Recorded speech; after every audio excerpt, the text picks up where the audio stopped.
बहुत प्राचीन समय की बात है। हिमालय की तराई में, जहां सुबह की हवा में देवदार की खुशबू घुली रहती थी और शाम होते होते पहाड़ों पर सुनहरी धूप बिखर जाती थी, वहां एक प्रसिद्ध गुरुकुल स्थित था। आनंदवन गुरुकुल। यह गुरुकुल केवल विद्या का केंद्र नहीं था। यहां मनुष्य को मनुष्य बनाया जाता था। यहां से निकले शिष्य राजा बने, मंत्री बने, वैद्य बने, सेनापति बने, पर सबसे पहले वे स्वयं पर विजय पाने वाले मनुष्य बने। लेकिन समय किसी का इंतजार नहीं करता।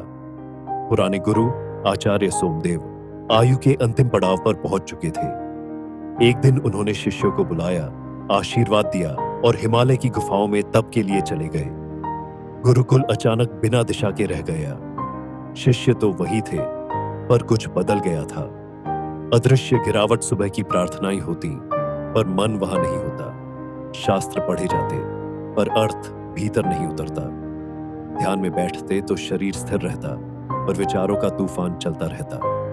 कुछ शिष्य छोटी छोटी बातों पर चिड़चिड़े रहने लगे थे, कुछ बिना कारण उदास रहते, कुछ हर समय दूसरों से अपनी तुलना करते, कुछ भोजन और स्वाद के बारे में ही सोचते रहते, कुछ स्वयं को श्रेष्ठ दिखाने के लिए दूसरों की निंदा करने लगे। बाहर से सब सामान्य दिखता था, पर भीतर एक खामोश बीमारी फैल रही थी, मन की बीमारी। नए गुरु का आगमन। एक दिन गुरुकुल के द्वार पर एक साधारण सा व्यक्ति आया। सफेद वस्त्र, कंधे पर एक झोला, आंखों में गहराई और चेहरे पर अद्भुत शांति। नाम बताया गया, महात्मा वाचस्पति। उन्होंने न तो स्वयं का गुणगान किया, न कोई परिचय दिया। बस इतना कहा, मैं यहां शासक नहीं, सेवक बनकर आया हूं। गुरुकुल ने उन्हें अपना आचार्य स्वीकार कर लिया। पहले कुछ दिनों तक महात्मा वाचस्पति बहुत कम बोले। वे केवल देखते रहे। वे देखते, कौन ध्यान में बैठकर भी बेचैन है, कौन पढ़ते हुए बार बार इधर उधर देखता है, कौन दूसरों की बातों में आनंद लेता है, कौन हर समय थका हुआ रहता है। धीरे धीरे उन्होंने समझ लिया, यह आलस्य नहीं, यह अज्ञान नहीं, यह शरीर की कमजोरी नहीं, यह अनुशासन के अभाव से उत्पन्न मानसिक दुर्बलता है। एक संध्या उन्होंने सभी शिष्यों को बुलाया। कल प्रातः हम वन यात्रा पर जाएंगे। पूर्ण मौन रहेगा, जो कहा जाए वही करना होगा। शिष्य हैरान थे, पर प्रश्न नहीं किए। अगली सुबह सूर्य निकलने से पहले सभी वन की ओर चल पड़े। चलते चलते वे एक पुराने सूखे कुएं के पास पहुंचे। आचार्य ने कहा, एक एक करके झांको, जो पहले दिखे उसे लिखो। किसी को दिखा अंधकार, किसी को अपना प्रतिबिंब, किसी को भय, किसी को शून्यता। आचार्य ने पर्चियां पढ़ी और कहा, कुएं में तुमने वही देखा जो तुम्हारे मन में है। शिष्य स्तब्ध थे।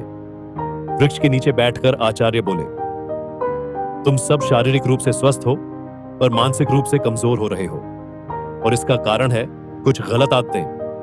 तभी एक शिष्य अर्जुन खड़ा हुआ। गुरुदेव, कृपा कर हमें विस्तार से बताइए। आचार्य मुस्कुराए। मन को कमजोर करने वाली 11 आदतें। 1, बहाने बनाना। जो हर कार्य के लिए बहाना ढूंढता है, वह अपने मन को सिखाता है भागना। धीरे धीरे मन प्रयास से डरने लगता है। 2, व्यर्थ गपशप। जो दूसरों की निंदा करता है, वह अपने ही मन में झर भरता है। मन वही लौट आता है जो उसे दिया जाता है। 3, आत्मसंदेह। जो स्वयं पर संदेह करता है, वह प्रारंभ से पहले ही हार जाता है। आत्मविश्वास अभ्यास से आता है। 4, विषैली आदतें। नशा केवल पदार्थ का नहीं होता, नकारात्मक सोच भी नशा है। ईर्ष्या, क्रोध, नियंत्रण, ये सब आत्मा को खोखला करते हैं। 5, असफलता का भय। जो असफलता से डरता है, वह कभी उड़ नहीं पाता। या तो तुम जीतोगे या सीखोगे, हारोगे नहीं। 6, टालमटोल। हर कल मन पर बोझ बनता है। कार्य अभी करना मन को हल्का करता है। 7, नकारात्मक आत्मसंवाद। तुम अपने सबसे बड़े मित्र भी हो और सबसे बड़े शत्रु भी। जो स्वयं को नीचा दिखाता है, वह स्वयं को तोड़ता है। 8, विनाशकारी संबंध। जहां सम्मान नहीं, वहां संबंध नहीं। मानसिक शांति से बड़ा कोई संबंध नहीं। 9, सबको खुश करने की आदत। जो सबको खुश करता है, वह स्वयं को खो देता है। पहले स्वयं से मित्र बनो। 10, आराम क्षेत्र में फंसे रहना। आराम बुरा नहीं, पर जड़ता घातक है। विकास असुविधा से आता है। 11, ना न कह पाना। जो हर जगह हां कहता है, वह अपनी आत्मा से विश्वासघात करता है। आचार्य बोले, यदि तुम इन आदतों को त्याग दो तो तुम्हारा मन फिर से तेजस्वी हो जाएगा। शिष्य मौन थे, पर भीतर कुछ जाग चुका था। उस दिन के बाद गुरुकुल बदलने लगा।